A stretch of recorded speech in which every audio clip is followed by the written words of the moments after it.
Alors, ça lit quoi cet été?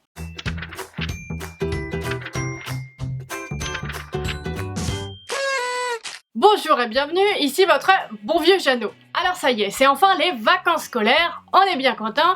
Et du coup aujourd'hui j'avais envie de parler avec vous de ce qu'on va lire pendant les vacances finalement, et du fameux roman de plage. Le livre de plage c'est quelque chose qui est pas évident à définir parce qu'on le retrouve finalement sous plein d'appellations différentes. On va les retrouver dans des articles qui vont s'appeler Qu'est-ce qu'on lit cet été, ou bien Quel livre a glissé dans sa valise, ou encore Quels sont les coups de cœur de l'été. Alors déjà si on n'arrive pas à trouver un nom, ça va être difficile de savoir exactement ce que c'est. C'est vrai que c'est vraiment le flou artistique. On se retrouve avec plein de bouquins très différents, des romans d'aventure, des thrillers, des romances. On sait plus où donner de la tête. Et puis il n'y a pas seulement de la fiction, on retrouve aussi des essais, des biographies. Par exemple, il y a quelques années, il y avait le livre Le charme discret de l'intestin qui avait super bien marché, et pourtant on s'attendait pas trop à le retrouver sur la plage, hein, il faut le dire. Mais finalement, le meilleur moyen de décrire le roman de plage, c'est finalement à quoi on s'attend quand on lit un roman de plage. Et ce qu'on veut, c'est un livre qui va nous tenir en haleine, qu'on va avoir envie de continuer de lire, alors que pendant l'été, il y en a des distractions, hein, les margaritas, les mojitos, les mimosas. Alors oui, peut-être c'est des cocktails et pas des activités, mais chacun fait ce qu'il veut de son été. Ce qu'on attend finalement dans un roman de plage, c'est un livre qui va pas trop nous prendre la tête,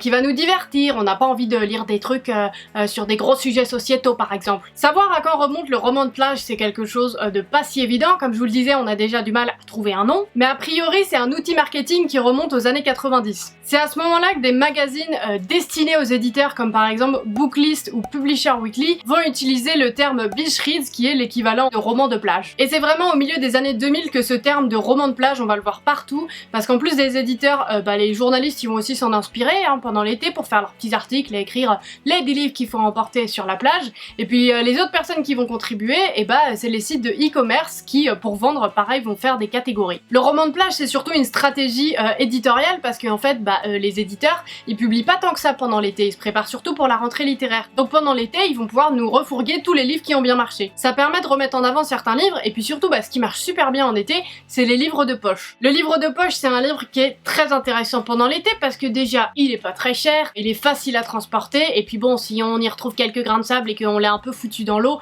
ça fait un peu mal, mais pas autant que si c'était un grand format. Grosso modo, le livre de poche, ça représente à peu près un tiers du marché du livre en France, et pendant l'été, il marche encore mieux. C'est une période où il y a des gens qui vont lire, qui lisent pas forcément beaucoup le reste de l'année, ou même pas du tout, donc ça peut leur permettre finalement de se lancer, et c'est très bien comme ça. Mais lorsqu'on regarde d'un peu plus près, il semblerait que le roman de plage, c'est marketé comme un type de livre pour les femmes. Alors oui, je vous ai dit qu'un roman de plage ça pouvait être tout et n'importe quoi, donc là vous êtes en train de vous dire Jeannot nous raconte des bobards. Sauf que lorsqu'on va voir ce livre, on va penser thriller.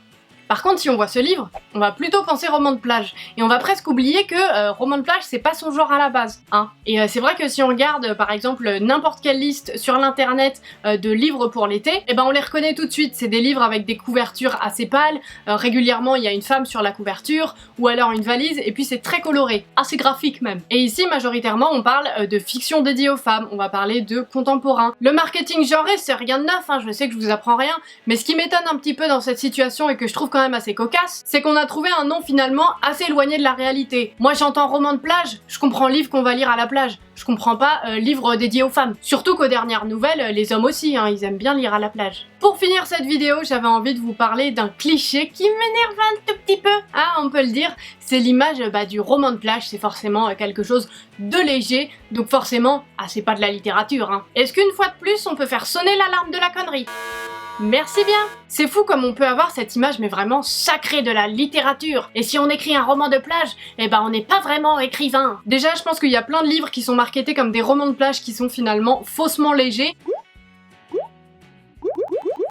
Donc appeler un livre léger, je pense que ça devrait pas être pessimiste du tout, parce que au contraire, pour écrire un livre qu'on va pas lâcher de l'été et qui est facile à lire et accessible, putain il en faut du travail. Et puis au pire, il faut pas se mettre la pression à se demander ce que le livre va nous apporter. Pour rappel, on a encore le droit de lire pour le plaisir. Donc finalement, le roman de plage, je pense que c'est un petit peu un livre qu'on peut mettre dans la même case que le roman de gare. En tout cas, on en attend à peu près la même chose. On a envie de lire un livre et d'essayer d'enlever tout le brouhaha autour de nous et de rentrer dans une histoire. C'est donc tout ce que j'avais pour vous aujourd'hui. J'espère vraiment que cette vidéo vous aura plu. Si c'est le cas, vous pouvez mettre un petit pouce en l'air. Dans les commentaires, n'hésitez pas à me dire ce que vous allez lire vous cet été, ou tout simplement ce que vous avez prévu de faire cet été. Et puis moi, je vous retrouve la semaine prochaine. Allez, salut!